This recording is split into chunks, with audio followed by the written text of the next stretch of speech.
ನಮ್ಮ ಕಾಲೇಜಲ್ಲಿ ನಮ್ಮ ಜೂನಿಯರ್ಸ್ ರಂಗೋಲಿ ಬಿಟ್ಟರು ಯಾ ರೇಂಜಿಗೆ ಬಿಟ್ಟರು ಅಂದರೆ ಡೇ 39 ಆಫ್ 90 ಡೇಸ್ ಚಾಲೆಂಜ್ಗೆ ಸ್ವಾಗತ. ದಿಸ್ ಈಸ್ ಯುವರ್ ಆರ್ಜಿ ಗೌಡತಿ. ದೇವರು ಹೆಣ್ಮಕ್ಳಿಗೆ ಕೊಡಬೇಕಾಗಿರೋ ಟ್ಯಾಲೆಂಟ್ ಒಂದು ನನ್ನ ಯೋಗ್ಯತೆ ಕೊಡಲಿಲ್ಲ. ಬೈ ಮಿಸ್ಟೇಕ್ ಗಂಡಾಗೋ ಬದಲು ಹೆಣ್ಣಾಗಿ ಹುಟ್ಬಿಟ್ಟಿದ್ದೀನೇನೋ.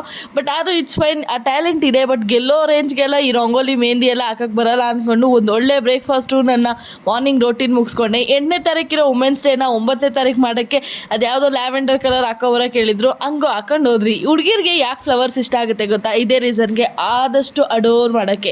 ಸೊ ಹಂಗೆ ಅಂದ್ಕೊಂಡು ಹುಡುಗರಿಗಿರೋ ಟ್ಯಾಲೆಂಟ್ನೆಲ್ಲ ತೋರಿಸ್ಬೇಕಲ್ಲ, ಅದಕ್ಕೆ ಲಗೋರಿ, ಕ್ರಿಕೆಟು, ಬ್ಯಾಡ್ಮಿಂಟನು ಎಲ್ಲ ಆಡ್ಕೊಂಡು ಒಂದು ಸ್ಮಾಲ್ ಚಿಕ್ಕಿ ತಿನ್ಕೊಂಡು ನಮ್ಮ ಹುಡುಗಿರು ಹಾಕಿರೋ ಮೆಹಂದಿನೆಲ್ಲ ನೋಡೋಕ್ಕೆ, I mean to say rangoli mehndi ಎಲ್ಲ ನೋಡೋಕೆ ಹೋಗಿದ್ರಿ. ಭಾಳ ಚೆನ್ನಾಗಿತ್ತು.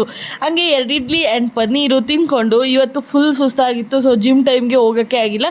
ಸೊ ಆದರೂ ಬಿಡೋಕ್ಕಾಗುತ್ತಾ, ನಮ್ಮ ಆ್ಯಬ್ಸ್ ಕರಗಿಸ್ಬೇಕಲ್ಲ. ಸೊ ಹಂಗೆ ರೂಮಲ್ಲಿ ಆ್ಯಬ್ಸ್ ಕರೆಸ್ಕೊಂಡು ಒಂದು ಹೈ ಪ್ರೋಟೀನ್ ಡಿನ್ನರ್ನ ಸೇವಿಸೋಣ. ಸೊ ಜೀವನದಲ್ಲಿ ತುಂಬ ಕಷ್ಟ ಅಂದರೆ ಈ ಸೋಯಾ ಜಂಕ್ಸ್ ತಿನ್ನೋದೆ. ಸೊ ಹಂಗನ್ಕೊಂಡು ಎಂಡ್ ಮಾಡ್ತಿದ್ವಿ. ನಾಳೆ ಬ್ಲಾಗ್ ತುಂಬ ಸ್ಪೆಷಲ್ ಇದೆ, ವಾಚ್ ಮಾಡಿ.